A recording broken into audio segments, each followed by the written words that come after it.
Welcome to this video.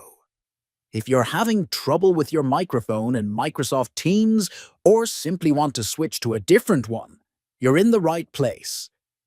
Today, I'll walk you through the steps to change your microphone in the Microsoft Teams desktop app quickly and easily. Let's get started. Open the Microsoft Teams desktop app on your computer.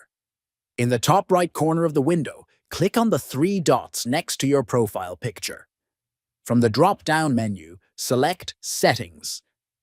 On the left sidebar of the Settings window, click on Devices.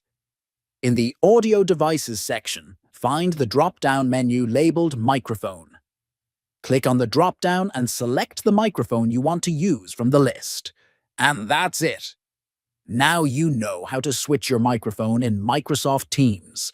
If this video helped you, consider liking and subscribing for more helpful tech tutorials. Thanks for watching.